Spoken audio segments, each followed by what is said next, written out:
Sometimes, you don't hear footsteps. You don't feel a chill. You don't even notice the light flicker. Sometimes, the horror begins with just a stare. It was supposed to be an ordinary evening. A girl walks home alone, the street is silent, the lights buzz softly. She glances over her shoulder casually, and that's when she sees it. A figure, not moving, not blinking, just watching. At first, she thinks it's nothing. A trick of the dark. Someone standing still too long. Maybe a prank. But as she walks forward, she looks again, and it's closer. Still not moving. Still staring. It's not what you hear, it's what you feel. That deep, cold itch in the back of your skull, as if your soul knows it's being studied. The girl stops, turns to face it. She doesn't speak. She just stares back. A full 10 seconds, frozen, locked, in silent eye contact, with something that doesn't belong in her world. Then she blinks, just once, and in that fraction of a second it disappears. That's when the panic sets in, because she knows it didn't leave, it just moved. Not with footsteps, not with sound. It moved the way shadows move, when you're not watching them. Fear doesn't start with screams. It starts with silence, with the question, what did I just see? She gets home, locks the door, draws the curtains, but her eyes can't forget it. The shape, the way it looked at her. Like it wasn't seeing her, it was choosing her. She checks the peephole. Nothing. She turns off the lights. Still nothing. But in the reflection of her dark window, a silhouette. Still. Waiting. And that's when she understands the truth. It's not outside. It's not trying to get in. It already has. From the moment she made eye contact, it became a part of her reality. A parasite of vision. Wherever she goes now, it follows. Not with chains. Not with claws. With sight. Because you don't summon this thing with rituals or blood. You summon it by seeing it. That first glimpse was not an accident. It was a handshake. A binding agreement. You saw me. Now I see you. She tries to ignore it.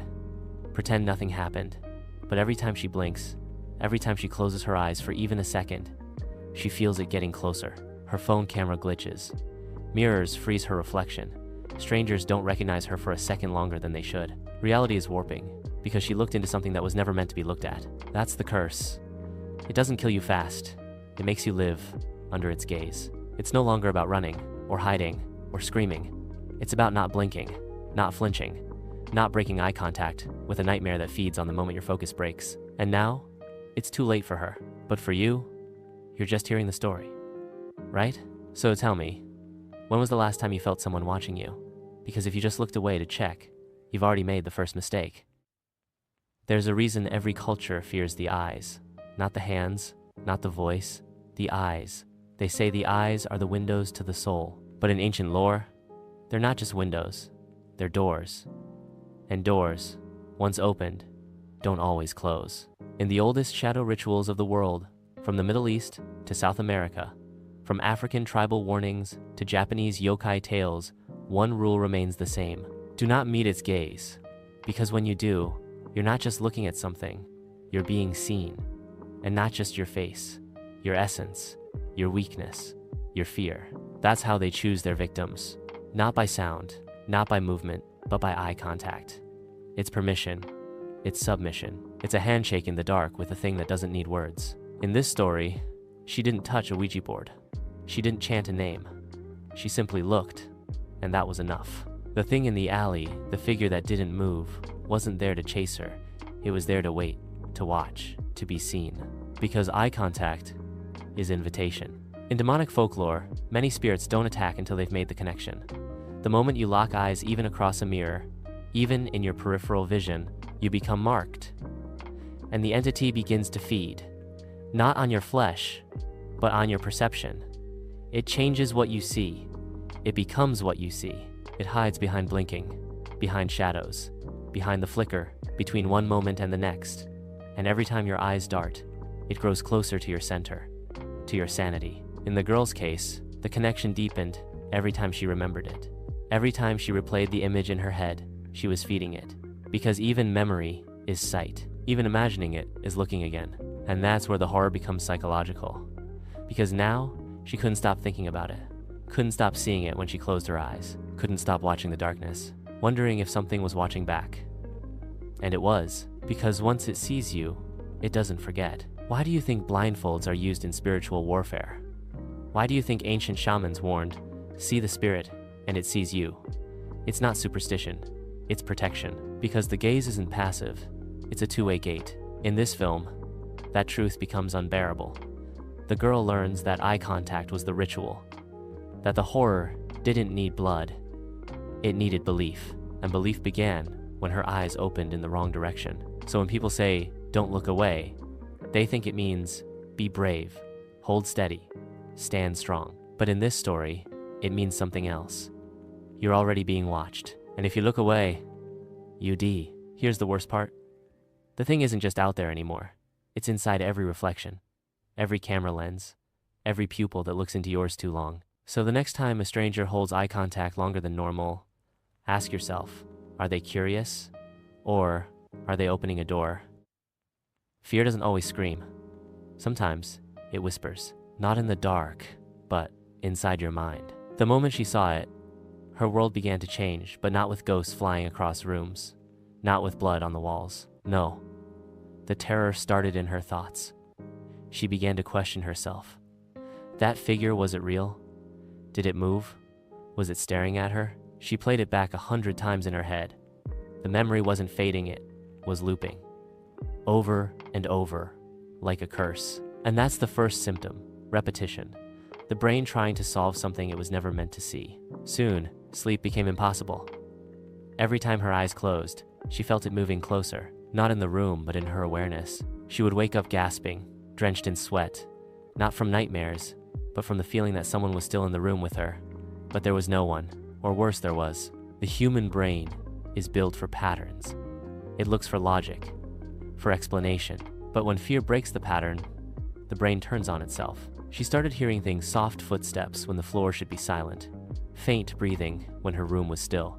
Not loud, never loud, just enough. Enough to make her doubt herself, enough to make her look around every time she blinked.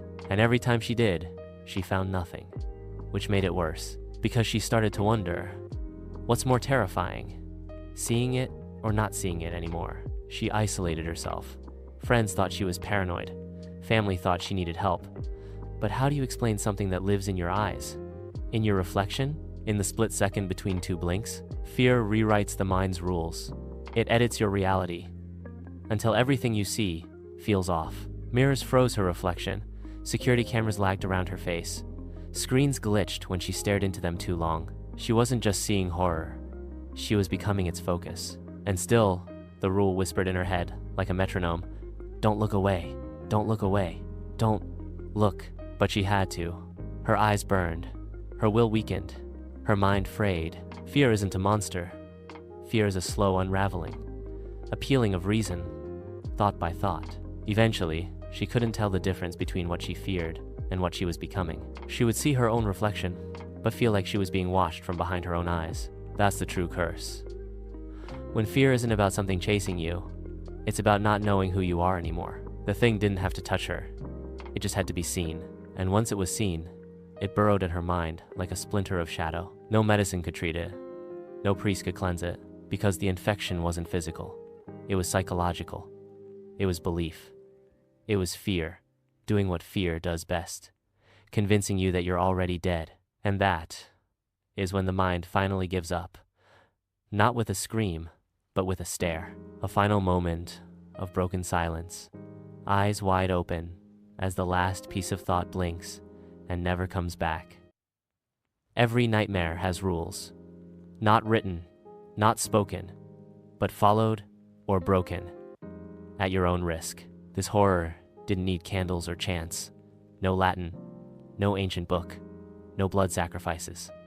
Just a simple rule: don't look away. The problem is the human body isn't built to obey that. Eyes dry, muscles twitch, focus breaks. No matter how hard you try, you blink, you look away for a second, and that's when it moves. That's when the curse activates. It's not about speed, it's about timing. The thing doesn't move while you're watching. It doesn't breathe, it doesn't blink. It waits, perfectly still, until the exact millisecond your gaze breaks.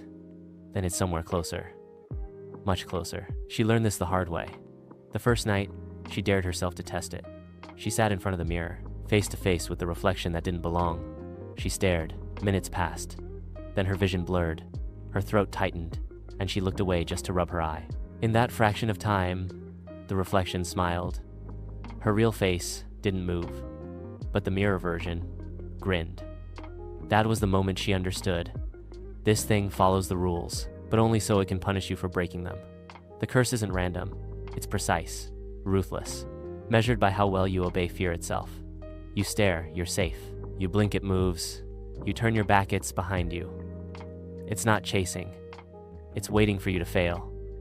And failure isn't a scream. It's a slip, a moment of doubt, a glance away. There are stories in forgotten places, of monks who gouged out their eyes after looking too long, of children who spoke of shadow, men frozen mid-step but only when they blinked. Folklore always leaves traces if you know where to look. And all of them point to one thing. The curse feeds on attention. Your focus is your only weapon. But how long can anyone last? How long can you stare into the eyes of something that isn't alive and pretend you aren't breaking? How long before exhaustion wins? For her, it took 3 nights. 3 nights of fighting to keep her eyes open. 3 nights of hallucinations, of sleeping with one eye barely open, of mirrors taped over, screens unplugged, windows blacked out. But the curse isn't bound by location or time. It's bound by you. If you looked at it once, you carry it everywhere. So even in darkness, even in sleep, your mind can't wander. Your thoughts can't drift. Because when they do, it moves again. That's the final rule. You can't forget. The second you stop thinking about it, it finds you again. It's not just a visual curse. It's a mental one. It's a parasite inside your attention span. And attention, in this story, is life. So what's the cost of disobedience? It isn't just death. It's replacement. Because the last time she broke eye contact, someone else saw it next, through a screen, through a reflection, through a shared story. And now, it's your turn. There's a special kind of loneliness that horror creates. Not when you're isolated, but when you're surrounded by people, and none of them can see what's standing right behind you. She wasn't alone. She was in school, at work, on a crowded bus. People laughed, talked, carried on. But to her, they were shadows. Noise, background blur, because she was focused. Her eyes were locked on reflections in windows, dark corners in classrooms, unblinking stares across elevator doors, because it was still there, waiting. She'd walk down a hallway lined with mirrors and cameras and see nothing unusual to others. But to her, in every second reflection, a figure stood still. Not every time, just enough to doubt reality. And doubt is the most dangerous infection, because once she couldn't trust her eyes, she couldn't trust anyone else's either. She asked her friends, "Did you see that?" They said, "See what?" That's how horror wins. It isolates you inside your own senses. She started to sit with her back to walls, avoided mirrors in public bathrooms, stopped looking into phone screens because sometimes her camera would lag and show 2 of her, and only one of them blinked. She screamed once in the middle of class. Everyone stared. She pointed at the corner of the room.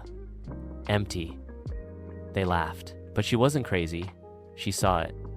She always saw it. The scariest part wasn't being haunted.